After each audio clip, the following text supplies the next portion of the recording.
fique atento, não se distraia e aproveite. Nós estamos no culto a Deus, culto ao Senhor. Então nós vamos começar nosso culto, né? O Neto vai estar iniciando o nosso culto nessa manhã.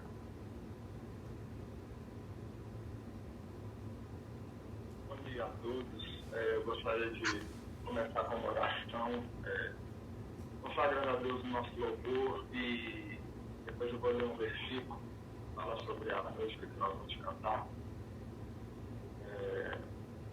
Senhor Deus, nosso Pai, aqui na Tua presença, Senhor, onde nós queremos estar, Pai. Aceita esse nosso louvor, Senhor, mesmo que dessa maneira, Senhor, mas o Senhor sonda o nosso coração, o Senhor sabe que é feito de coração para Ti, Pai. Aceita o nosso louvor em nome de Jesus. Eu te peço por cada família, habita cada lar, Senhor, venha com o Teu Espírito, nos traga luz e entendimento da Tua palavra, Senhor. Em nome de Jesus é a minha oração. Eu te peço, Deus, amém. O versículo está em Salmo 140, versículo 13. Assim os justos louvarão o Teu nome, e os retos habitarão na Tua presença. E a música fala disso, que é na presença do Senhor que nós queremos estar. E nesse momento tão difícil de quarentena e esse caos mundial que está acontecendo, esse deserto que nós estamos atravessando, o único lugar onde nós queremos estar é na presença do nosso Deus. Não importa o que vai acontecer amanhã ou daqui a algumas horas, o que nós queremos é estar na presença de Deus. Então, vamos louvar. Se você não sabe a música, tenta louvar prestando atenção na letra, a sua maneira. Amém?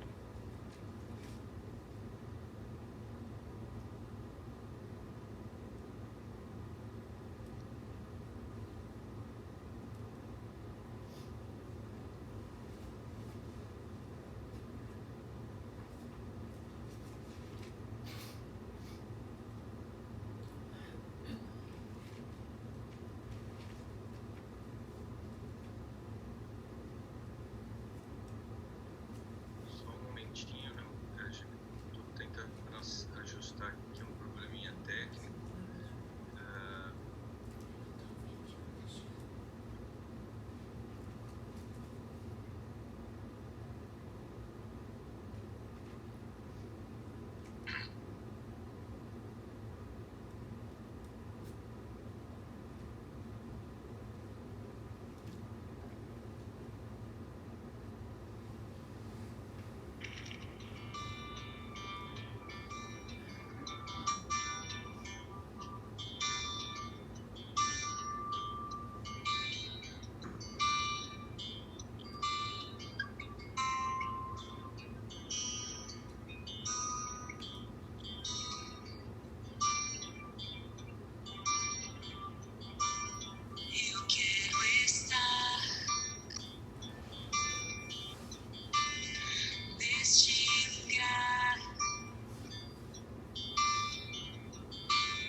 deseja estar nesse lugar. Eu não sei, a gente tem usado dessa tecnologia, mas às vezes a qualidade não é tão boa para proporcionar um louvor, uma adoração ao Senhor, onde a gente possa se envolver e não se distrair. Mas independente dessa limitação técnica, deseja estar nesse lugar. É um lugar onde você não possa se corromper, um lugar onde você não se distraia, um lugar onde você não se deixe enganado. E esse lugar é a presença do Senhor. Quando nós estamos nesse lugar, na presença do Senhor, algo poderoso acontece em nossas vidas. E eu sinto nessa manhã forte a presença do Senhor. E é por isso que nós estamos conectados, para buscar o Senhor, para estar nesse lugar onde a presença do Senhor está nos enchendo, nos tomando. Então, agora, receba uma palavra nessa manhã. Agora é o momento de compartilharmos a palavra, o Senhor falar aos nossos corações. E nessa manhã, quem vai estar ministrando a palavra, vai estar compartilhando conosco a palavra do Senhor, é a pastora Aline. Então, pode compartilhar conosco nessa manhã. Oi, gente, bom dia para todo mundo. Espero que tá todo mundo me ouvindo. E são os desafios, né, desses tempos. Agora eu estava conversando com o Alexandre um pouquinho antes da gente começar e eu falei 3 meses, mais ou menos 4 meses que a gente vai ter que se acostumar com isso. Eu falei, isso vai acabar virando um hábito, né? Por enquanto a gente ainda acha maluco, daqui a pouco a gente vai achar normal. E a gente precisa olhar, né? O povo de Deus, ele precisa sempre ter um olhar otimista em relação às coisas. Então, uma das coisas boas, o pessoal que caminha aí com a gente, uma vez por mês a gente se reúne ali no hotel. Uma das coisas boas é que, embora o Alexandre mencionou aí da qualidade do som, que às vezes entra a música aí com uma qualidade que não seja tão boa, eu garanto para vocês que é melhor do que ouvir eu e o Carlos no microfone. Não sei se o Carlos está aqui. Ele deve estar falando, eu não me põe nesse bolo, né? Se ele estiver aqui, mas realmente eu fiquei pensando nisso. Falei, nossa, é melhor do que ouvir eu no microfone. Vocês estão sendo... Vamos olhar pelo lado bom, gente. Ó, vocês estão louvando com o artista, entendeu? A Bia tá aqui falando, a Bia no microfone é 10. A Bia no microfone é 10. Então, vamos olhar pelas vantagens, né? E uma das boas coisas que isso tem trazido para nós é que a gente tem acabado se conectando com pessoas que a gente nem conhece. Eu tô aqui olhando, acho que a gente tem visitante aqui hoje. Tô vendo que a Lauriane tá conectada. A Lauriane é a prima da Silvânia, eu acho, cunhada. Não me lembro. Deixa eu ver, tem alguém aqui pedindo para participar. Eu posso participar. Não sei quem que escreveu essa mensagem aqui. Bom, enfim. A gente tem a Lauriane. Eu queria dizer para você, Lauriane, que você é bem-vinda no nosso meio. E temos alguém aqui que aparece para mim como Cris, que eu acredito que seja amiga da Vanessa, que mora em Londres. É isso? A Cris dá um tchau aqui pra gente.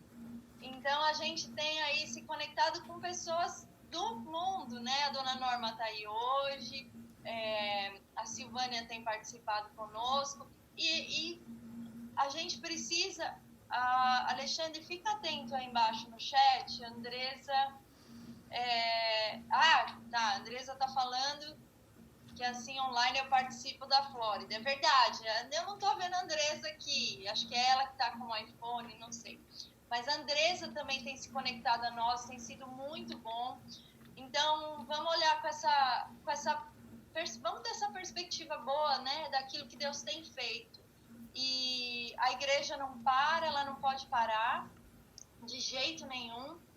E vamos olhar para isso. Deus tem feito grandes coisas e tem nos conectado. Isso é corpo, né? Hoje essa telazinha aqui é o corpo de Cristo.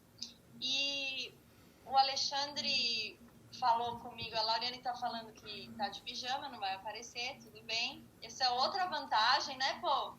Assistir de pijama, debaixo da coberta, enfim.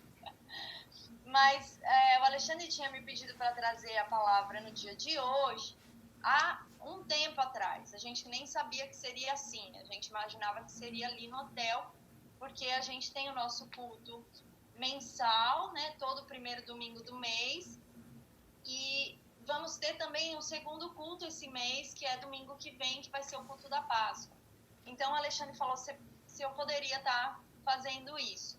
E claro que eu aceitei, embora para mim é sempre mais desafiador, eu sempre falo isso para vocês, falar para adulto. Eu gosto de falar para as mulheres, gosto de falar para as crianças, mas quando tem homem, assim, eu já fico um pouco mais, receosa, mas tudo bem, a gente encara, porque eu acho que tem que estar no nosso DNA a coragem, né? A coragem tem que estar no DNA do povo de Deus. Então, enquanto a gente estava orando aqui, né, eu tava com a tela desligada, mas eu estava orando, pedindo a Deus para que me capacitasse nesse momento e que tudo que eu abri a boca a falar não seja de mim, né? Nós mulheres falamos demais, você viu? Eu nem comecei a palavra e já falei meia hora. Nós falamos demais. Então eu pedi muito a Deus, né, que o que Ele for falar conosco nessa manhã não seja sobre mim, não seja o que eu penso, a minha opinião, mas que seja o Senhor, né, no nosso meio, a me usar e a usar a minha boca, mas usar os seus ouvidos também para receber a palavra de Deus, amém?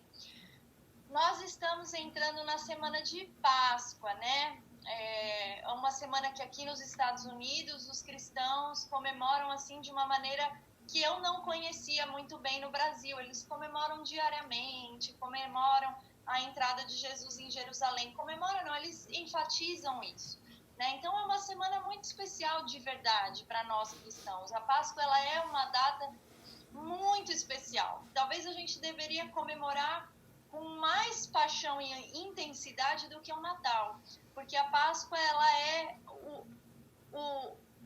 a marca, né?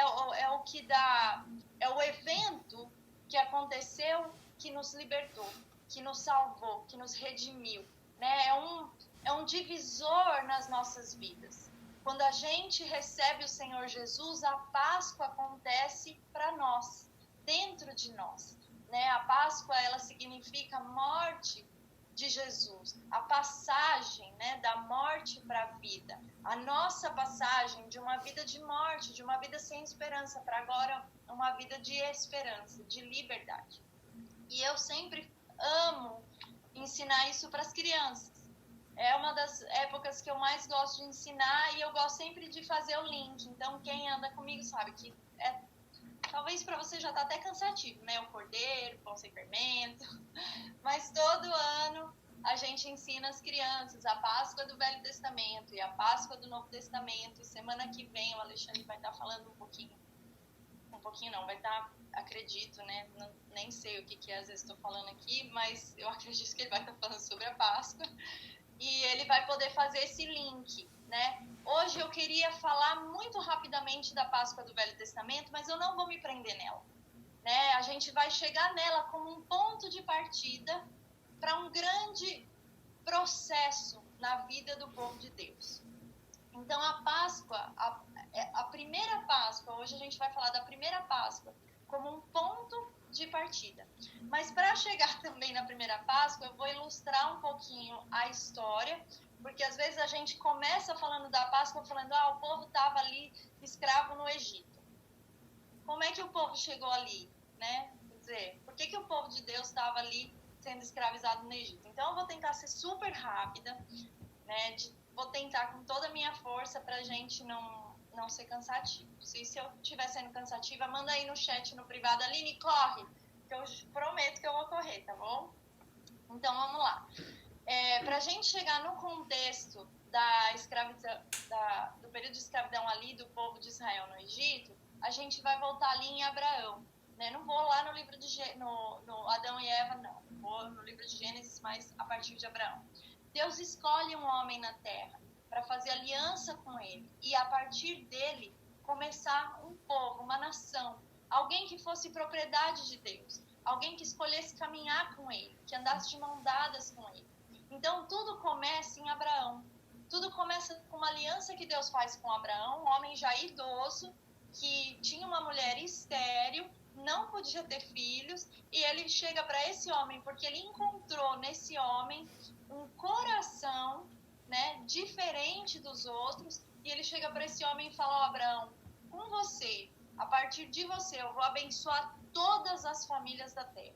E a partir de você, eu vou começar um povo. Nós vamos começar uma nova história, nós vamos começar uma família com você. E a partir dessa aliança, muita coisa acontece, não dá pra gente falar tudo. Abraão finalmente tem um filho da promessa, que é Isaac. Isaac gera Jacó. Jacó gera 12 filhos e Jacó passa a ser chamado Israel. Então é por isso que a gente chama o povo de Deus de povo de Israel, israelitas, por causa de Jacó. Jacó tem seu nome mudado por Deus para Israel, que significa príncipe. E a partir daí, Jacó tem 12... Jacó tem 12 filhos, e desses 12 filhos, um filho ele tem bem preferido, e acho que vocês já sabem a história de José. Esse filho preferido, por ser o queridinho do papai, ganha um casaco muito lindo, maravilhoso, todo colorido, que a gente ama mulheres um casaco colorido, né? Mas José ganha o casaco colorido, os irmãos ficam muito bravos, porque vem, né, toda essa preferência, e fazem uma emboscadinha ali com José, vendem ele como escravo para o Egito. José vai parar no Egito, mas José é um homem de Deus, inteligente, sábio, alguém que andava na presença do Senhor. E José, então, através de vários eventos ali no Egito, se torna governador. Deus dá muita sabedoria para ele desvenda um sonho, através desse sonho ele tem todo um plano de guardar comida, vem uma grande fome sobre a terra, e porque José estava ali cuidando de todas as coisas do Egito, o Egito não sofre. O Egito, imagina que a gente está numa pandemia agora, está todo mundo sofrendo. Às vezes eu escuto o Trump falar assim nas briefings dele, né? Nós somos a melhor, nunca a economia desse país foi a melhor. Nós somos a melhor economia, tudo vai ficar maravilhoso, nós vamos voltar rápido.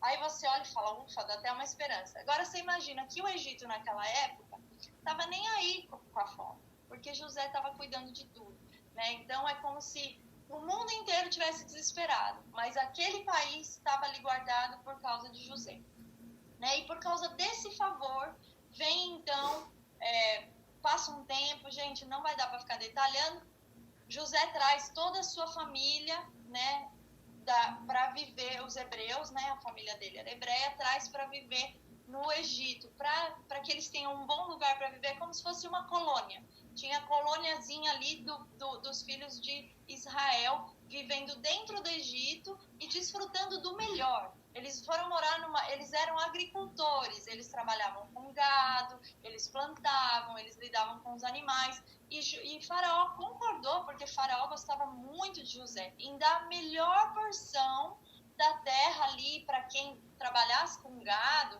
para o povo de Israel, para aquelas mais ou menos 70 pessoas, se eu não me engano, que foram morar ali no Egito. Então estava tudo lindo. José trouxe seus familiares, eles estavam morando ali no Egito, protegidos da fome, plantando, vivendo bem, mas o tempo foi passando. Passaram-se anos e anos e anos. José morreu, Israel morreu, o faraó morreu, e aquela geração foi passando, e o povo de Israel, aquela família pequena que chegou no Egito, começou a crescer, multiplicar. Eles eram muitos ali dentro do Egito. E o faraó que estava ali agora, que já nem sabia de José, não conhecia José, porque já haviam passado muitos anos, eu não vou saber falar para você quantos anos, ele olha aquilo e fala, tá perigoso isso aí. Então você imagina o Trump olhar agora aqui para nós e falar, esses brazucas aí estão crescendo muito, estão prosperando muito, os caras estão só andando de caminhonete, os caras estão, os filhos são tudo inteligentes, estão estudando nas melhores escolas, vamos acabar com esse povo. O Marquinhos fez um glória a Deus, é isso mesmo, Marquinhos. E a mulherada limpa melhor que as americanas, os homens trabalham melhor. É desse jeito. Então Faraó olhou isso e falou, esse povo vai se tornar mais forte do que a gente. E daqui a pouco eles vão dominar a gente. Então vamos acabar com eles. Vamos começar fazendo o quê? Vamos escravizar os caras. E aí começaram a escravizar o povo e fazer o povo sofrer muito, trabalho muito pesado, né? Construção de tijolos, faziam aquelas pirâmides. E para aquela época, eu li um pouquinho sobre isso, já tem até um tempo, e era uma coisa assim absurda. Tem até alguns mistérios, eles tentam desvendar como que eles construíam aquelas pirâmides pesadíssimas e iam empilhando, né, com pouquíssima tecnologia para a época. Eles até tinham, né, recursos lá, uma engenharia deles, mas realmente era algo muito penoso.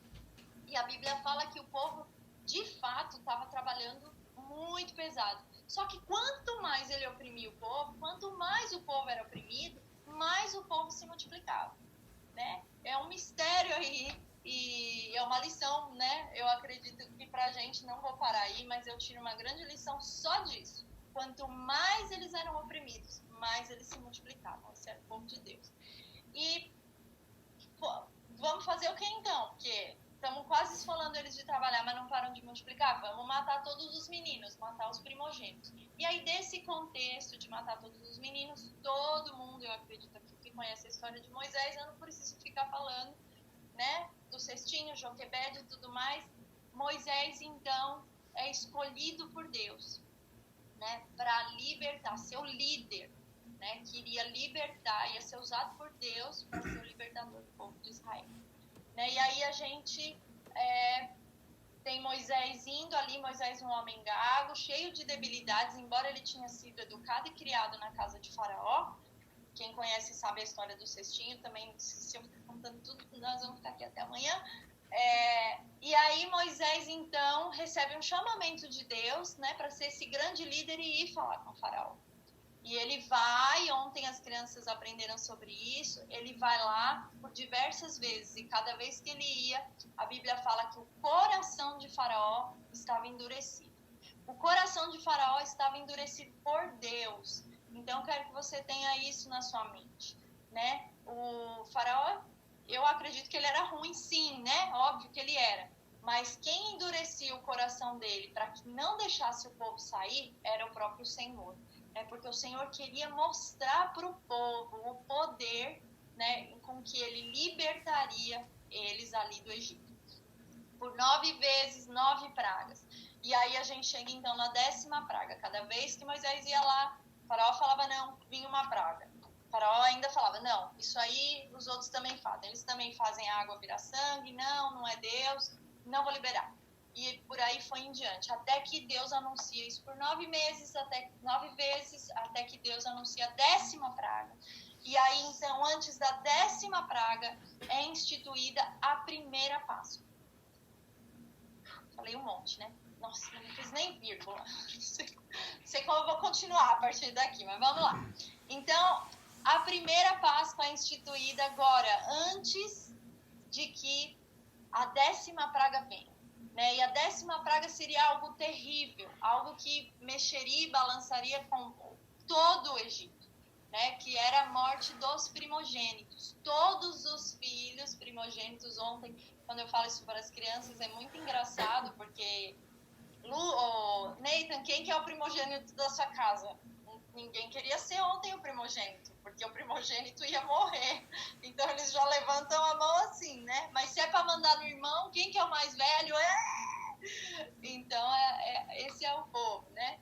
Então Deus anuncia a morte dos primogênitos, mas ele dá uma direção para o povo. E ele fala, agora vocês vão sentar, e aí eu vou pedir para vocês abrirem a sua Bíblia lá no livro de Êxodo, e deixa a sua Bíblia aberta no livro de Êxodo, porque eu vou pegar alguns versículos até o final.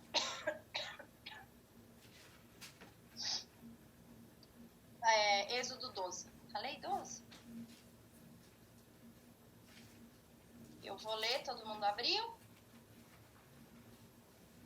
Vou ler rapidinho, então, a primeira Páscoa, do versículo 1 ao versículo 14. Disse o Senhor a Moisés e a Arão na terra do Egito: Este mês vos será o principal dos meses. Será o primeiro mês do ano. Falai a toda a congregação de Israel, dizendo: aos 10 deste mês, cada um tomará para si um cordeiro, segundo a casa dos pais, um cordeiro para cada família. Mas se a família for pequena para um cordeiro, então convidará ele o seu vizinho mais próximo, conforme o número das almas, conforme o que cada um puder comer, pois aí calculareis quantos bastem para o cordeiro. O cordeiro será sem defeito, macho de 1 ano. Podereis tomar um cordeiro ou um cabrito, e o guardareis até o 14º dia deste mês, e todo o ajuntamento da congregação de Israel imolará no crepúsculo da tarde. Tomarão do sangue, e o porão em ambas as ombreiras, e na verga da porta, nas casas em que o comerem. Naquela noite comerão a carne assada no fogo, com pães asmos e ervas amargas, a comerão. Não comereis do animal nada cru, nem cozido em água, porém assado ao fogo, a cabeça, as pernas e a fressura. Nada deixareis dele até pela manhã. O que, porém, ficar até pela manhã, queimá-lo-eis. Desta maneira o comereis: lombos cingidos, sandálias nos pés e cajado na mão. Comê-lo-eis à pressa, é a Páscoa do Senhor. Porque naquela noite passarei pela terra do Egito, e ferirei na terra do Egito todos os primogênitos, desde os homens até os animais. Executarei juízo sobre todos os deuses do Egito. Eu sou o Senhor. O sangue vos será por sinal nas casas em que estiverdes. Quando eu vir o sangue, passarei por vós, e não haverá entre vós praga destruidora, quando eu ferir a terra do Egito. Este dia vos será por memorial, e o celebrareis como solenidade ao Senhor. Nas vossas gerações o celebrareis por estatuto perpétuo. Então essa foi a primeira Páscoa que Deus estabeleceu, deu todas as direções, né, que antecedia então a 10ª praga. Então Deus dá essas orientações e ele fala assim, prepara tudo, passa o sangue, prepara o cordeiro, ele dá as orientações nos mínimos detalhes, e eu espero e vou pedir para que o Alexandre na próxima semana tente pelo menos fazer rapidinho uma ligação entre essa Páscoa, né, e o acontecimento da morte de Jesus, e mostrar as ligações que tem entre tudo isso, né, a época em que Jesus foi crucificado, a forma como ele foi crucificado, tudo isso. Essa primeira Páscoa, ela é totalmente ligada à Páscoa de Cristo, né? É uma sombra, aliás, daquilo que ia acontecer. E então o povo precisa fazer isso de sandálias nos pés. Ontem eu pedi para as crianças colocarem o sapato, e de lombos cingidos, né? Para eles cingirem os lombos. E o que significava isso? Era eles usavam aqueles vestidos compridos, né? Que devia atrapalhar quando você vai sair. Então, quando eles tinham que correr, fugir, eles puxavam o vestido, amarravam, né, aqui na cintura, para que ficasse curto e eles pudessem correr, né? Seria, então, ele fala a Páscoa do Senhor, porque hoje você será a Páscoa do Senhor, e Páscoa significa passagem. No hebraico, eu nem sei como é que fala, se é Pesach, enfim, é passagem. O Senhor ia passar pelas casas e ele ia acabar com todos os primogênitos. Mas quem tivesse o sangue nos umbrais seriam salvos, né? Seriam libertos. Esse foi um evento que aconteceu numa noite. E logo que isso aconteceu, Deus mandou a praga, todos os primogênitos morreram e se ouviu muito pranto no Egito, né? Imagina o choro. Toda casa tinha um filho morto. Toda casa tinha, dos animais até a casa de Faraó. Alguém tinha morrido na mesma noite, na mesma hora. Então foi algo terrível, um pranto horroroso, mas aqueles que estavam guardados pelo sangue nos umbrais estavam salvos, seguros, pegaram as coisas, e como ordenança, ali no versículo 12, 35 e 36, fala assim: fizeram, pois, os filhos de Israel conforme a palavra de Moisés, e pediram aos egípcios objetos de prata e objetos de ouro e roupas. E o Senhor fez que seu povo encontrasse favor da parte dos egípcios, de maneira que estes lhes davam o que pediam e despojaram os egípcios. Quer dizer, além do povo conseguir, né? Porque Faraó chegou para Moisés e falou: some daqui, vai embora. Chega, agora vai embora, vai embora. Além deles serem libertos, eles ainda saem ricos do Egito. Ricos, cheio de ouro, cheio de prata, de roupas, tecidos. Naquela época os tecidos tinham valores absurdos, né? Então, e Deus tinha dado essa orientação para Moisés. Quando isso acontecer, fala para o povo e pedir para os egípcios: dá seu ouro, dá sua prata e saiam. Eles são libertos e ainda saem ricos do Egito. E esse foi, então, o evento. E agora a gente vai começar um grande processo, né? Uma caminhada. Porque agora você imagina a alegria. Vamos sair, todo mundo correndo. Sobe o vestido, prende o vestido. Você está numa condição de escravo. Seu sonho é sair daquela escravidão. E aí você sai carregado de ouro. Corre. E eles começaram o processo, né? Fugindo. Só que nessa fuga, a Bíblia fala que, de novo, Deus endurece o coração de Faraó e ele muda de ideia. Muda de ideia e fala: peraí, vamos, não, pega eles de volta, agora já lascou tudo, já perdi meu filho, pega eles e vamos pegar nosso ouro, nossa prata, tudo de volta. E Faraó começa a seguir eles, perseguir eles. E então a gente tem a primeira atitude, e hoje o que a gente vai falar são sobre duas atitudes que a gente pode ter no processo, no caminho, no deserto, né? Nesse processo que acontece depois desse grande evento, que foi a Páscoa. Quando eu falei para você que quando você recebe o Senhor Jesus na sua vida, você participa então da sua primeira Páscoa, você vivencia a sua primeira Páscoa, né? A partir dali é um evento, você chora. A gente teve várias experiências no nosso grupo de pessoas que experimentaram esse evento, a Thaís e o Marquinho. Quem lembra ali no hotel, quando o Marquinho recebeu o Senhor Jesus, foi lindo, todo mundo chorou, e aquela foi a primeira Páscoa do Marquinho, e um evento lindo e maravilhoso, só que a partir dali não acabou. Começou um processo na vida do Marquinho, né? Como começa na vida de todos nós, e nós ainda estamos nele, até que venha o Senhor, ou até que a gente se encontre com ele após a nossa partida nessa terra. Nós vamos estar nesse processo. Ele não acabou, né? E ele não vai acabar assim. Ai, pronto, acabou, agora ninguém mais tem processo. Não, nós vamos viver nesse processo, né? E aí a primeira atitude do povo nesse processo, assim que eles saem desse processo, quando eles veem Faraó perseguindo eles, abre lá em Êxodo 14, 11 e 12.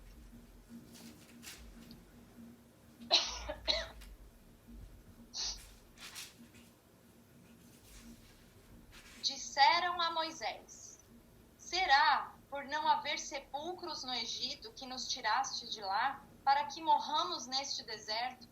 Por que nos trataste assim, fazendo-nos sair do Egito? Não é isso que te dissemos no Egito? Deixa-nos para que sirvamos os egípcios, pois melhor nos fora servir aos egípcios do que morrermos no deserto. Então Deus tinha feito já, mandado 10 pragas, né, para o Egito, mostrado o poder, o grande poder dele. E aí quando eles estão fugindo, tão felizes, porque estão fugindo, né, a Bíblia fala que aquele alvoroço todo, que eles olham para trás, está vindo o Faraó, e eles fazem o quê? A primeira murmuração: era melhor ter ficado lá, era melhor não ter saído de lá. E essa foi a primeira vez que eles murmuram contra o Senhor, né? E expressam que seria melhor viver como escravo do que viver como livres. Mas Deus abre o mar, a gente conhece essa história. Moisés vai lá com o cajado e o mar se abre e o povo então passa, e aí vem os egípcios, imagina isso, o povo passa seco, mas quando chega o Faraó e seus cavaleiros, o povo já tinha atravessado, o mar fecha, morre todo mundo, e Deus faz mais um grande sinal, né? Mais um grande sinal. E aí lá no versículo 31 do capítulo 14, a gente lê isso daqui: e viu Israel o grande poder que o Senhor exercitara contra os egípcios, e o povo temeu ao Senhor, e confiou no Senhor e em Moisés, seu servo. Então, eu queria que você pensasse assim, se você tivesse visto tudo isso com seus olhos, porque hoje a gente ouve isso de ouvir falar, a gente ouve a história, né? A gente sabe a história, imagina, conta, é muito bonitinho contar isso para criança, né? O marzinho abrindo e tal, mas você imagina você ter visto tudo isso? Se você tivesse visto com teus olhos, porque aqui no versículo 31 fala, e viu Israel. Israel viu aquilo. Quer dizer, não era para nunca mais duvidar de Deus. Se eu vou ali para Destin, lá passear na praia que eu gosto, e de repente acontece alguma coisa que eu preciso fugir, e o mar abre para passar, eu, Alexandre e a Júlia, e o Davi, não vou deixar o Davi, tadinho. O que acontece? Gente, olha o que Deus fez, né? E aí eu queria perguntar para você, o que Deus já fez na sua vida que você viu? Você consegue listar alguma coisa? Não precisa falar agora, mas você consegue, de repente, escrever aí no papel algo que Deus fez? Rapidinho, como exemplo, quando a gente estava, não agora esse ano, mas já tem uns 2 anos que a Júlia uma vez, a gente já conversando sobre esse processo de faculdade, isso foi lá para 2018, a Júlia me perguntou, eu falava para ela assim, Deus vai fazer alguma coisa. Deus vai fazer, Deus é fiel, Deus faz milagres. E um dia eu estava falando assim, empolgada, ela olhou bem na minha cara e ela fez assim, o que você já viu ele fazer? Aí eu falei, não, a Bíblia está cheia de exemplos. Ela falou, não, eu quero saber se você já viu algum. E eu não achei ruim ela me perguntar aquilo, sabe? Eu achei interessante, inteligente, né? Não estava descendo na goela dela abaixo. Ela falava, o que ela queria saber era, mãe, você tá aí falando, toda bonitona, que alguma coisa vai acontecer, mas peraí, você já viu acontecer alguma coisa? Você já viu um braço nascer em alguém? Você já viu alguma coisa assim? E na hora, me deu um desespero, porque eu não lembrava de nada que eu poderia falar que eu vi, né? Só que o Espírito Santo, assim, me deu, assim, um negócio e o Espírito Santo veio e me trouxe. Né? Eu não vou contar aqui a história da minha gravidez, senão a gente não sai daqui hoje. Mas a Júlia é um milagre. E na hora eu respondi para ela, você é uma das coisas maiores que eu vi acontecer. Eu tinha você tinha tudo para estar aqui hoje com algum defeito. E comecei a conversar isso com ela, tal, mas na cabeça dela eu sei que aquilo ficou meio confuso, porque ela falava, não, mas... E Deus, no testemunho que eu tenho, da Júlia, né, da minha gravidez e da forma como ela nasceu, 2 anos depois que a Júlia nasceu, eu tive uma experiência muito forte com Deus, e eu creio que foi Deus me mostrando que realmente a Júlia era um milagre, né, porque eu conheci alguém que tinha passado pela mesma coisa que eu e estava sentada do meu lado numa clínica médica, eu com a Júlia no colo, aquela pessoa com aquele menininho, e aquele menininho não tinha um braço. E ele não tinha o braço pela razão que eu talvez teria tido a Júlia sem braço, cega, surda, né? Então, ela é um milagre. E aí eu quero, nessa pausa que eu dei aqui, que você pensasse, se você ainda não veio nada na sua cabeça, o que você já viu Deus fazer de milagre, que você não conseguiria ter feito, mas que Ele fez por você, ou por alguém que você conhece, tá bom? Então começou aí a caminhada, o povo passou pelo mar, viram todos os egípcios morrer ali afogados e saíram cantando, dançando, fazendo a maior festa, a maior alegria. E só aí eu já fico imaginando no uau, né, o que eles viram. Mas depois de 3 dias eles chegam num lugar que se chamava Mara. E Mara significa águas amargas, amargura, né? Mara significa, deixa eu ver aqui na Bíblia, águas amargas.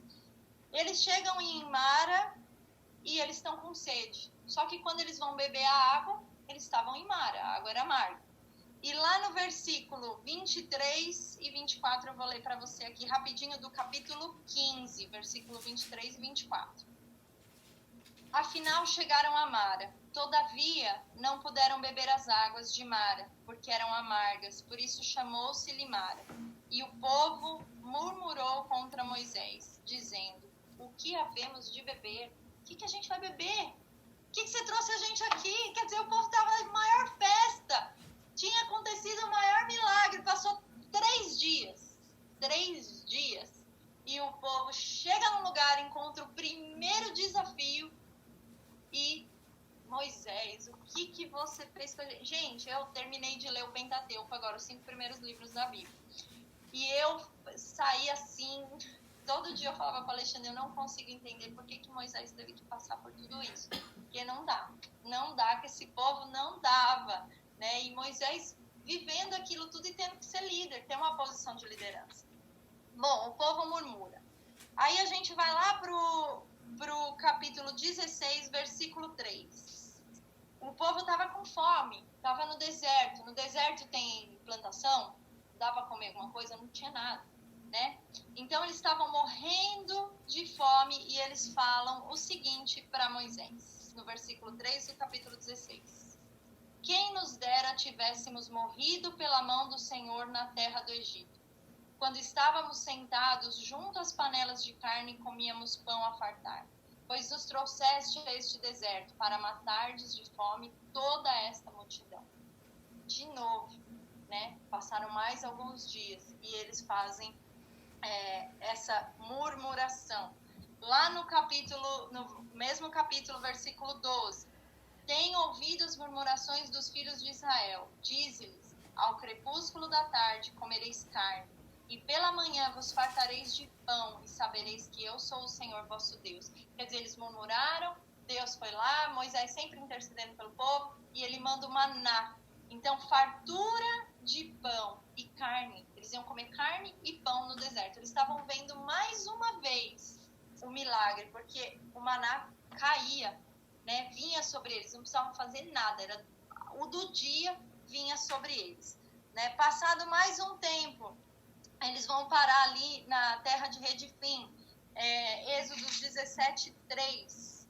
E eu vou ler rapidinho. Tendo aí o povo sede de água, murmurou contra Moisés e disse: por que nos fizeste subir do Egito para nos matares de sede, a nós, a nossos filhos e aos nossos rebanhos? De novo o povo murmurando. E lá no versículo 7, eu acho que é um dos piores, né? Ele fala assim: e chamou o nome daquele lugar Massá e Meribá por causa da contenda dos filhos de Israel, e porque tentaram ao Senhor, dizendo: está o Senhor no meio de nós ou não? Quer dizer, tudo que eles já tinham visto, eles conseguem virar para Moisés e falar: o Senhor está com a gente ou não está? O Senhor está aqui ou ele não está? Então, eles haviam experimentado a escravidão no Egito, eles tinham visto as 10 pragas, todo o livramento, né, que eles tiveram. Eles estavam com seus filhos, saíram de lá rico, e eles tinham a capacidade ainda de perguntar se o Senhor estava com eles ou não. E aí, então, acontece, passado mais um tempo, e eles continuam no deserto, acontece, na minha visão, uma das piores coisas que o povo fez no deserto, né? Moisés subia, eles foram para o deserto do Sinai, se acamparam ali perto do monte, e Moisés subia para falar com Deus naquele monte. E no Monte Sinai, Deus dava todas as orientações para Moisés, falava com Moisés. Mas uma das vezes, Moisés foi e ficou muito tempo lá no Sinai, 40 dias, que nem a gente aqui de quarentena. Né? Imagina que a gente está aqui de quarentena e muitos de nós já estão assim: cadê Deus nessa quarentena? Né? Onde ele está? E Moisés ali naquele monte já 40 dias, o que o povo faz? Êxodo 32, 1. Mas vendo o povo que Moisés tardava em descer do monte, acercou-se de Arão e lhe disse: levanta-te, faze-nos deuses que vão adiante de nós, pois quanto a este Moisés, o homem que nos tirou do Egito, não sabemos o que lhe terá sucedido. Quer dizer, eles viram que Moisés estava demorando, passou 10 dias, 15 dias, Moisés morreu. Não tem mais Moisés, ele está lá no monte. e tá morto. Então é o seguinte, Arão, porque Arão e Hur tinham ficado para supervisionar o povo, cuidar do povo. Arão, faz um Deus aí pra gente passar a servir. Cria um Deus. Faz um Deus com as suas próprias mãos. Vamos fazer a gente se junta aqui e faz um Deus. E vamos adorar esse Deus, porque não tem Moisés, não tem mais nada. E aí, queridos, foi terrível, porque Arão obedeceu o que o povo fez. A liderança de Arão era uma liderança fraca, né? E ele acaba pegando as argolas de ouro, pegando tudo do povo ali, vamos construir. Construiu, então, um bezerro de ouro, para que o povo idolatrasse, se curvasse, se prostrasse diante desse bezerro. E Deus avisa Moisés, enquanto Moisés estava no monte. Moisés desce furioso, queima o bezerro, é um pega para capar, e ainda assim Deus quer acabar com o povo. E Moisés, que eu sempre falava, eu li essas coisas e falava, meu Deus, ele ainda intercedia pelo povo. Não, Deus, não faz isso com o povo, não acaba com o povo, não. Ia lá em favor do povo. Então essas foram tudo isso se resume em uma atitude do povo, né? De murmuração, de reclamação, de depois construir um bezerro de ouro. E essas atitudes, eu não queria que você pensasse na murmuração como murmuração só, como reclamação. A gente não tem que reclamar e tal. Esse discurso a gente conhece bem.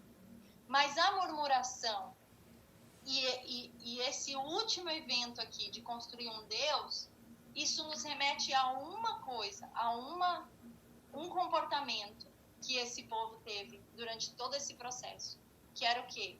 Incredulidade. Eles murmuravam porque eles eram incrédulos, embora eles tinham visto tudo o que eles haviam visto já. Toda vez que eles se deparavam com uma dificuldade, da menor até a maior, eles duvidavam que Deus podia fazer de novo, que Deus ia fazer de novo. Eles não confiavam, o coração deles não confiava naquilo que Deus tinha para eles. Deus tinha tirado eles do Egito com uma promessa: eu estou levando vocês para Canaã, para uma terra que mana leite e mel. E nesse período, nesse processo até vocês chegarem lá, que é o processo que a gente está, todos nós estamos aguardando a nossa Canaã. A minha Canaã não foi a faculdade da Júlia. A minha Canaã não é os meus problemas resolvidos. A minha Canaã é o dia que finalmente eu vou encontrar o meu Deus. Porque é ali que mana leite e mel. Não se ilude que a sua Canaã... Às vezes eu escuto os pregadores falarem, não, a tua terra prometida, eu não sei o quê. Gente, você vai receber muitas bênçãos nessa vida. Eu e você, muitas, eu tenho certeza que a gente vai ver muita coisa boa. Eu vendo o Neto hoje ministrar o começo do culto e o quadradinho da Cidinha tá bem em cima do quadradinho do Neto aqui pra mim, não sei como é que tá pra vocês.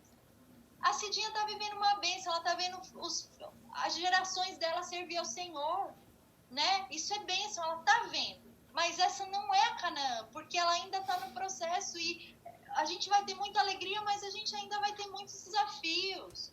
Não tem jeito. A vida é essa. Bem-vinda a ela. Se você não quer, você tem que partir então logo para a terra que manda leite e mel, porque aqui é assim, não é? Só que a atitude do coração, ela vai ser provada o tempo inteiro, a cada desafio, a cada circunstância. A gente dormiu abraçando e beijando todo mundo, e quando a gente acordou, a gente não pode fazer mais. Qual que é a atitude do seu coração? Né? O que vai brotar aí dentro de você agora? É isso que vai aparecer. Só que em contraste a isso, pra gente não dizer que o povo era de todo ruim, e eu também não gosto de ficar falando que o povo era de todo ruim, porque eu fico pensando, como que eu responderia, né? Às vezes a gente fala com uma certa arrogância do povo de Israel. Eles eram murmuradores, eles eram isso, como se a gente, se tivesse lá, ia estar cantando quando a gente tivesse com sede. Ia estar, glórias a Jesus, não tenho o que comer. Né? Quando a gente visse Faraó, a gente ia olhar e falar, estou tranquila, Deus vai me libertar. Será que essa seria a minha atitude? Não é? Então, às vezes a gente fala do povo como se a gente fosse um ser extremamente espiritual e diferente. Eu não sei qual seria a minha, né? Eu peço a Deus todos os dias que me dê força, coragem e me ajude a responder às dificuldades que eu encontro pela frente. Existem dificuldades que a gente passa que o chão da gente sai. Eu não sei se você já teve experiências assim. Eu já tive experiências na minha vida que você recebe uma má notícia e você não pode fazer nada para mudar aquilo. Nada. A gente hoje mesmo, o que a gente tem em comum? A gente não pode fazer nada para mudar o que está acontecendo. O que eles falam para a gente fazer é ficar em casa. A gente está ficando. E aí a gente só ouve que vai piorar. Final do mês vai estar pior. O que a gente pode fazer? Nada. Eu não tenho a cura, eu não tenho a vacina, eu vou orar. Mas eu tenho que responder com uma atitude no coração. Perante a minha família, perante aos outros, perante a igreja. Não é? Então, para não falar que... eu falei que ia falar de 2 atitudes, que de tudo isso o povo foi terrível, eu queria destacar aqui a atitude de 2 pessoas no meio de uma multidão, né? E aí é a história dos espias, que eu não sei se você conhece, e eu vou ler muito rápido aqui, lá no livro de Números. Agora a gente vai sair do livro de Êxodo 13, versículo 17 ao 21. Então, no meio de tudo isso, lá no deserto, num momento, Moisés manda os espiões mesmo, irem olhar a terra de Canaã e ver o que eles iam encontrar lá e trazer o relatório. Então, olha só. Enviou-os, pois, Moisés a espiar a terra de Canaã. E disse-lhes: subi ao Neguebe e penetrai nas montanhas. Vede a terra, que tal é, e o povo que nela habita, se é forte ou fraco, se poucos ou muitos. E qual é a terra em que habita, se boa ou má? E que tais são as cidades em que habita, se em arraiais, se em fortalezas? Também, qual é a terra, se fértil ou estéril, se nela matas ou não? Tende ânimo e trazei do fruto da terra. Eram aqueles dias os dias das primícias das uvas. Então Moisés manda 12 espias para a terra de Canaã, para que eles voltassem com um relatório. Vai lá e vê. Como é que é a terra? Tem muita gente? Tem muros? Como é que vai ser isso? Como que é o fruto? Que fruto que tem lá? Vai lá e traz esse relatório para nós. E aí os espias vão, 12. E eles voltam com o relatório, versículo 25. Ao cabo de 40 dias voltaram de espiar a terra. Caminharam e vieram a Moisés e Arão e a toda a congregação dos filhos de Israel no deserto de Parã e Cádiz. Deram-lhes conta a eles e a toda a congregação e mostraram-lhes o fruto da terra. Relataram a Moisés e disseram: fomos à terra que nos enviaste, verdadeiramente mana leite e mel. Este é o fruto dela. O povo, porém, que habita nessa terra é poderoso, e as cidades muito grandes e fortificadas. Também vimos ali os filhos de Anak, os amalequitas, habitam na terra do Neguebe. Os heteus, os jebuseus e os amorreus habitam na montanha. Os cananeus habitam ao pé do mar e pela ribeira do Jordão. Então Calebe fez calar o povo perante Moisés e disse: eia, subamos e possuamos a terra, porque certamente prevaleceremos contra ela. Porém os homens que com ele tinham subido disseram: não poderemos subir contra aquele povo, porque é mais forte do que nós. E diante dos filhos de Israel infamaram a terra que haviam espiado, dizendo: a terra pelo meio da qual passamos a espiar é terra que devora os seus moradores, e todo o povo que vimos nela são homens de grande estatura. Também vimos ali gigantes. Os filhos de Anak são descendentes de gigantes. E éramos aos nossos próprios olhos como gafanhotos, e assim também o éramos aos seus olhos. Então eles voltam com esse relatório. Eles chegam e falam: realmente é espetacular. Mana leite e mel. As frutas são enormes. O lugar é muito legal. Mas a gente não pode ir lá de jeito nenhum, porque o povo é muito grande. E eles vão acabar com a gente. Eles vão matar a gente. Então, quer dizer, imagina, o povo já tinha vivido tudo aquilo no deserto, tinham saído do Egito, já tinha passado fome não, né? Mas eles se deparavam com os desafios, Deus vinha e supria, mas de repente eles recebem uma notícia, ali, ó, a terra que Deus falou que ia dar pra gente, não dá pra gente entrar. E o relatório era extremamente negativo, de 10 pessoas. Mas Caleb vira e fala, opa, vamos lá, gente, vamos possuir a terra. Caleb estava ali sozinho, imagina só. Assim, vamos pensar no nosso grupo, né? Quem que é o animadinho? Quem que ia fazer? Vamos lá, gente. Vanessa, será que ia... Ei, povo, vamos! E uns iam falar, não. Então, a gente estava diante desse relatório, né? E aí, eu não quero ler mais muita coisa, senão eu nunca vou terminar. Mas olha o que Josué, Caleb lá, a gente leu que falava, gente, vamos, a terra é boa, vamos lá, vamos subir. Josué, filho de Num, capítulo 14, versículo 6, ele fala, e Josué e Caleb, dentre os que espiaram a terra, quando ouviu o povo reclamar, porque quando o povo ouviu esse relatório, o povo ficou louco. Falou, nós saímos de lá, passamos tudo isso, e agora a gente nem vai poder entrar nessa terra, porque tem gigante, porque a terra é fortificada, porque tem muro. Aí olha o que Josué e Caleb fazem, diante de tanta reclamação do povo. Josué e Caleb, dentre os que espiaram a terra, rasgaram as suas vestes. Quando alguém rasgava a sua veste naquela época, é mais ou menos quando a Júlia e o Davi faz alguma coisa errada aqui em casa, e aí o chinelo roda, entendeu? Não tem rodado mais porque eles estão grandes, mas olha, tem hora que eles olham para mim e fazem, nossa, né? Então rasgar as vestes era o ápice da indignação.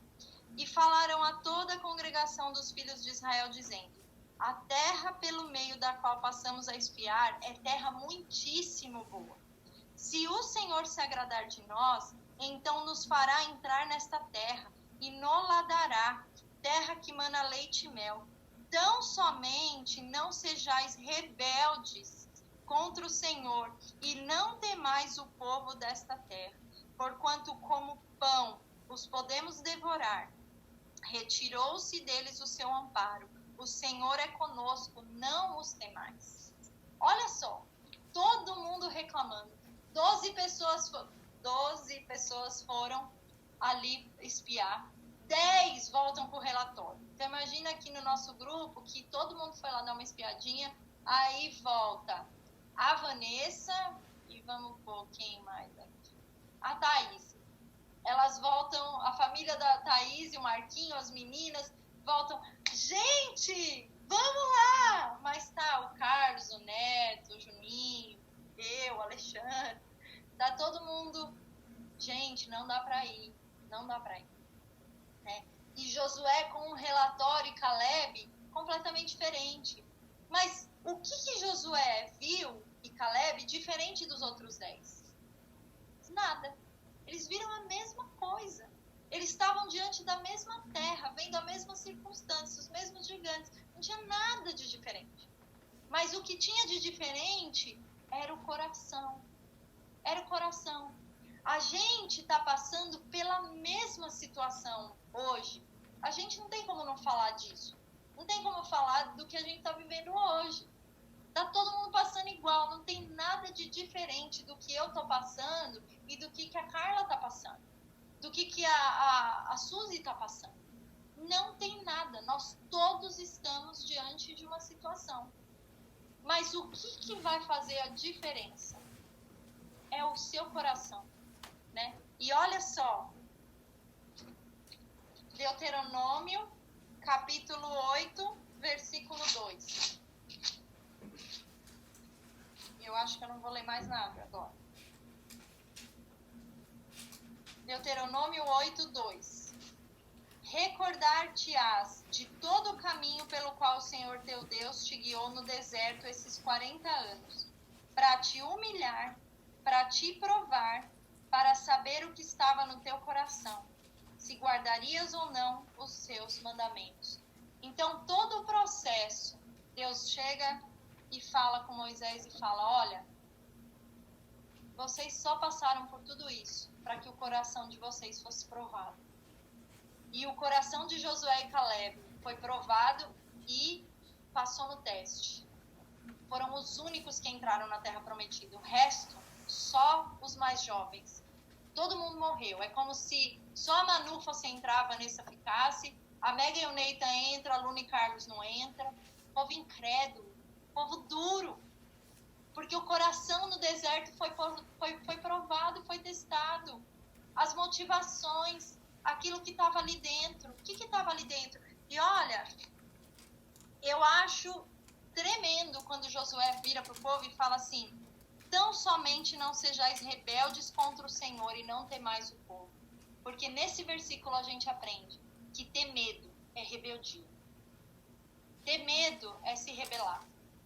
Porque quem viu tudo o que Deus fez e ainda não confia, é rebeldia. Se você não crê, se você não tem fé, a Bíblia é muito clara, é impossível agradar a Deus. São duas atitudes que a gente está vendo hoje aqui. E a atitude não é murmuração e contentamento. A atitude não é, o povo é negativo e Josué é positivo e Caleb. Aqui a gente está vendo o quê? Quem crê e quem não crê. Quem confia e quem não confia. Então, depois do evento, depois da Páscoa, você vai viver um processo na sua vida. Não adianta. E ele é diário. Os obstáculos são diários. Um dia você vai chegar em Mara, as águas vão estar amargas, você não vai conseguir beber. Outro dia você vai sentir fome e você está no deserto, não tem o que comer, né? Esses dias, logo que tudo isso começou a acontecer, e eu vou me expor aqui, falar qual era a minha preocupação, eu não tinha medo assim não, e eu sou uma pessoa, eu me expondo, extremamente medrosa.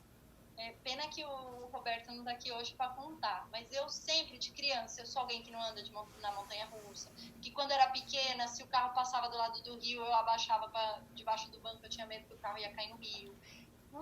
Eu ando de avião, pergunta para o Alexandre, seguro nele como se o avião fosse cair, ele fosse me segurar. Eu tenho muitos medo de altura, a Luna e a Vanessa presenciaram um medo horrível que eu tenho de altura, muito medrosa, né? Mas quando isso tudo aconteceu, eu não senti medo de ficar doente, medo assim. Eu comecei a sentir muita preocupação com a economia. Vai parecer que eu sou capitalista, né?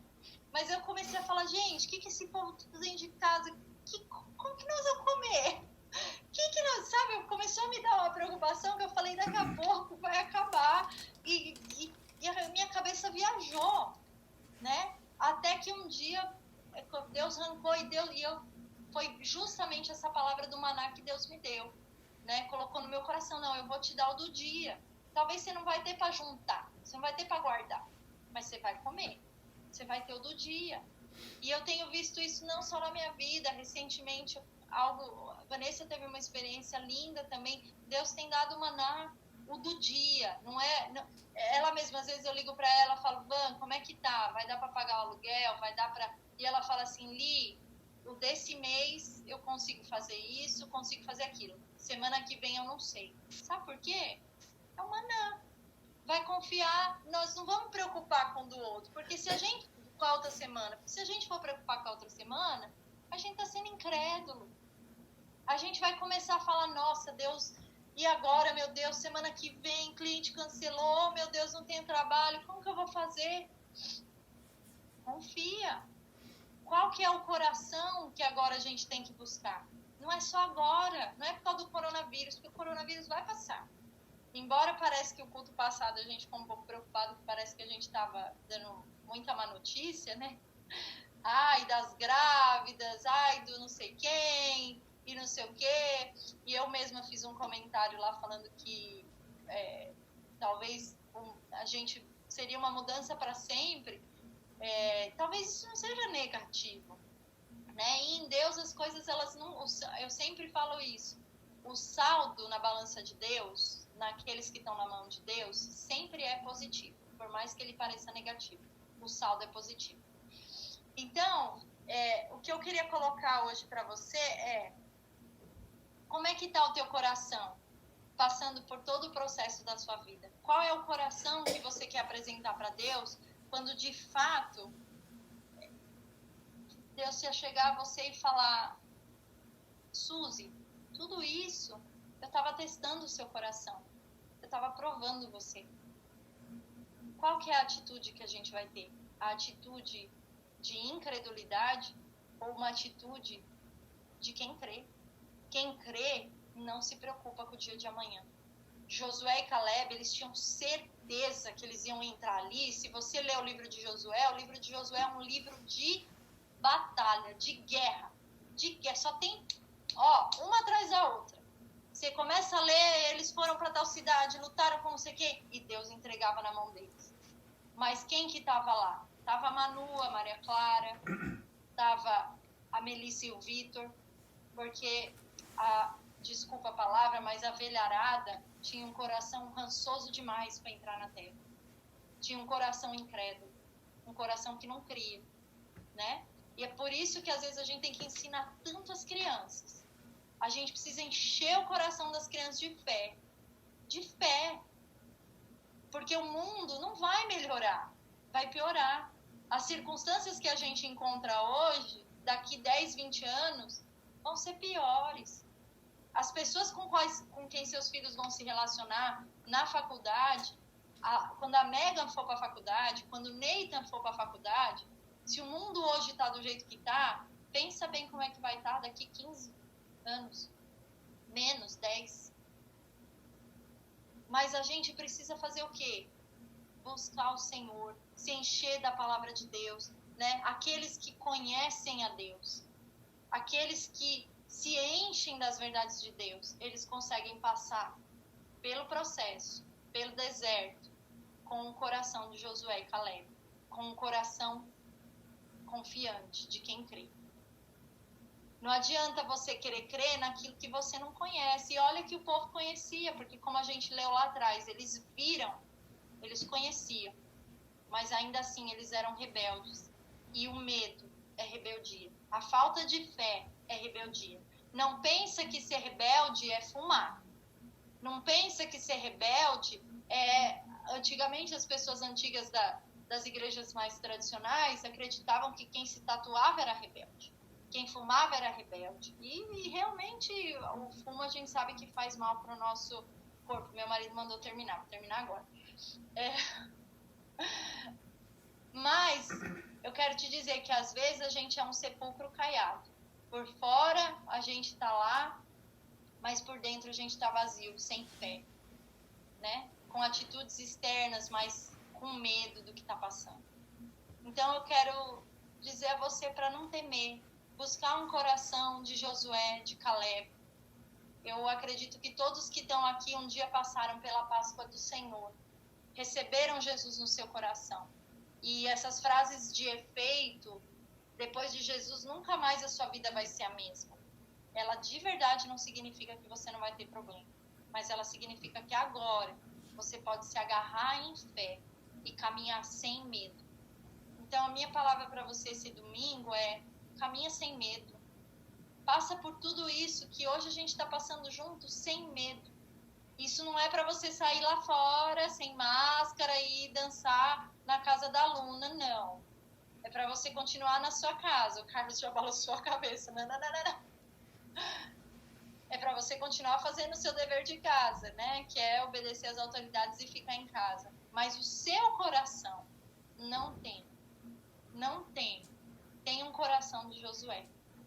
Para encerrar, e eu não vou ler, prometo que eu não vou ler, mas o Salmo 91, eu falei isso para as meninas e isso estava no meu coração borbulhando desde que tudo isso começou. O Salmo 91, acredita-se que ele foi escrito no deserto. Nesse Salmo 91 não foi escrito por Davi, foi escrito no deserto. E o Salmo 91 é um salmo que a gente usa muito, né? Que quando você, até pessoas que nem não vão em igreja, lugar nenhum, às vezes elas têm o Salmo 91 ou 23 aberto na casa, assim como se aquilo fosse proteger elas, guardar elas. Mas o Salmo 91 é um convite a isso que eu acabei de pregar, a você crer. Porque o Salmo 91, ele te promete muitas coisas, mas para aquele que decide, então, andar no esconderijo habitar no esconderijo do Altíssimo. Quando o Salmo 91 fala, porque a mim se apegou em amor, eu o livrarei em todos os seus caminhos. Quer dizer, porque em mim confiou, não se rebelou, não teve medo. O verdadeiro amor lança fora todo medo. Então agora eu vou guardar você em todos os seus caminhos. Você não vai ficar doente, você vai ter dinheiro, mesmo que ninguém tenha, você vai ter. Você vai comer, você vai pagar suas contas, mesmo que ninguém tenha. Sabe por quê? Porque você se apegou a mim em amor. E você confia em mim. O Nathan e a Mega, imagina se amanhã, de repente, a Luna não foi no mercado e tá faltando as coisas. E eles olham um pro outro e falam, vamos arrumar outro pai, outra mãe. Vamos morar na casa de outro pai e outra mãe, porque esses não suprem mais a minha necessidade. É isso que acontece com Deus. Quando a gente decide não confiar. Mas eles sabem, o Nathan e a Mega sabem, que o Carlos vai trabalhar no dia seguinte. Mesmo que faltar a compra naquele dia.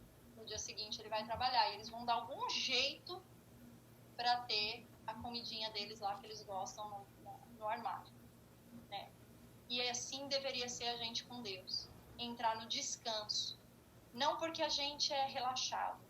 Tô nem aí. Deus cuida. Mas porque a gente se apegou em amor. Porque a gente conhece o Senhor. E a nossa atitude em meio a todas as dificuldades e circunstâncias que o processo e a caminhada da nossa vida vai trazer para nós vão ser atitudes de fé. Nós vamos conseguir superar cada uma delas. Então essa é a palavra que eu queria trazer para vocês hoje. Desculpa o tempo, eu sempre exagero, acho. Mas eu queria finalizar com uma oração. E queria que você, se você está aí com a sua família, né, vocês estivessem juntos, se os filhos não tem problema, às vezes vocês estão distraindo eles, né? Mas eu queria que a gente orasse e queria deixar como uma lição de casa para vocês o Salmo 91. Que vocês orassem ele em família, que vocês lessem ele em família. Não, de novo, não como um amuleto, mas como uma revelação dentro da casa de vocês. Eu decido andar, eu decido confiar, eu decido não ser rebelde, não vou mais ter medo. E aí eu vou viver cada uma dessas promessas que esse salmo traz para mim. Amém? Então eu vou pedir para o Alexandre para a gente estar orando por todas as famílias, orando pelo seu coração. Não tema as más notícias, não tema. Aqui na minha esquina tem um centro de reabilitação, vocês devem ter ouvido falar, o Canterbury. Ele é literalmente na rua da minha casa. E lá dentro, acho que são mais de 90 contaminados e, se eu não me engano, 19 morreram. E eu tenho um aplicativo de notícia, toda hora pipoca, né? E o mais legal é que, assim, para me ajudar, não pipoca no celular, pipoca no meu relógio. Toda hora pipoca lá, mulher morreu, 30 anos, e tal. Não tema as más notícias, né? Não desafia Deus também, de novo, para vocês não falar que eu tô falando que é para vocês saírem lá na rua, tá? Não tô falando isso. Mas o que eu tô falando é não tema os relatórios negativos. Olha para isso como uma oportunidade de você exercer a fé. Amém? Tô me mutando, Alexandre. Antes de orar, esse momento que a gente está vivendo é um momento de oportunidade que você tem de crescer em Deus. Oportunidade de você mostrar até que ponto a sua confiança está nele. Oportunidade de até que ponto você está descansando nele. Então, esse momento, embora vai passar ou não sabemos quando, é um tempo de oportunidade. Aproveita o tempo da oportunidade com Deus, de alinhar o seu coração, de mostrar realmente o que Deus representa na sua vida. Não de falar, não de achar o que deve fazer, como o certo, mas de vivenciar. É um tempo de oportunidade de vivenciar a cada desafio, a cada medo que vai surgindo, a cada tristeza, a cada frustração. É um tempo de oportunidade. Aonde Deus vai se encaixar nisso, na sua vida? Aonde Deus vai preencher você? Nós precisamos estar preenchido de Deus, ao ponto de que esse preenchimento não importa, né? Assim como Paulo dizia, Paulo ele estava preenchido de Deus ao ponto de ele dizer, não importa o que venha acontecer, se eu tenho dinheiro, tá ótimo, se eu não tenho, tá ótimo, se eu viver, tá ótimo, se eu morrer, é lucro, não é perda. Então, é claro que ninguém quer morrer, mas quando nós estamos preenchidos de Deus, a morte não é o fim, é o início. Então, é um tempo de oportunidade para a gente rever o que realmente Deus representa para nós e que tipo de relacionamento a gente tem com Ele. É um tempo de oportunidade. É um tempo de andar de mãos dadas com Ele. Sabe aquela coisa de você é menino e você está sendo ameaçado, os mais velhos querem te bater no bairro, na rua, e você chamar o seu irmão mais velho para te proteger? Eu vou chamar meu irmão para me defender. E aí quando o seu irmão vem do seu lado, as ameaças elas são cessadas. As outras crianças não vão te fazer mal mais. Então, diante dessa situação, sai de mão dada com Deus. Esse é o tempo de oportunidade. Deus ele precisa preencher a nossa vida. A gente precisa ter essa experiência. Quarta-feira, a gente tem nosso culto às 7h30. E domingo que vem, às 10h30. E a partir das 10 a gente tem um tempo de oração. Estejam conectados, convide pessoas para estar participando desse momento com a gente. Tenho certeza que você foi edificado, abençoado nessa manhã e nós vamos orar para que Deus abençoe cada casa, cada família, encerrando. E antes de encerrar, um aviso. Na quarta-feira estava participando com a gente o Arthur e a Diana. Aí no sábado, e a gente orou por eles e todos sabem que ela estava grávida. E aí no sábado pela manhã eu entrei em contato com eles, né, para conversar um pouco, e para minha surpresa ele atendeu o telefone no hospital. Na sexta-feira à noite ela ganhou o neném. Tá bem, tá tudo jóia. Então, se você tem algum tipo de contato com eles, alguma relação, entre em contato, né? Abençoa a vida deles, dê parabéns, fala que foi muito bom eles terem participado do culto com a gente e esteja orando por eles, para que o Senhor alcance o coração deles, né? Então eu quero orar por vocês, por cada um, para a gente estar encerrando o culto dessa manhã. Senhor, muito obrigado por essa manhã, por essa oportunidade de conectarmos com o Senhor. Tudo que nós precisamos é isso, é estarmos diante da presença do Senhor, é ter o Senhor em nossas vidas agindo. O Senhor está em nós, o Senhor mora em nós, mas muitas vezes nós não permitimos o Senhor agir, o Senhor falar, nós não damos espaço para que o Senhor habite realmente em nós, mas que o Senhor mude isso no coração de cada um de nós, para que o Senhor venha nos preencher, para que o Senhor seja suficiente em nossas vidas. Nós queremos ser abençoados pelo Senhor. Nós queremos comer o melhor dessa terra. Mas, acima de tudo isso, acima das suas bênçãos, o Senhor, ó Pai. Nós queremos o Senhor, é a pessoa do Senhor. É o Senhor nos preenchendo, nos bastando em tudo que em todas as nossas necessidades. Emocionais, espirituais, físicas, financeiras. O Senhor é suficiente em tudo para nós. Que o Senhor traga essa revelação para cada uma dessas famílias, para cada uma dessas pessoas nessa manhã. Que a bênção do Senhor venha sobre cada lar.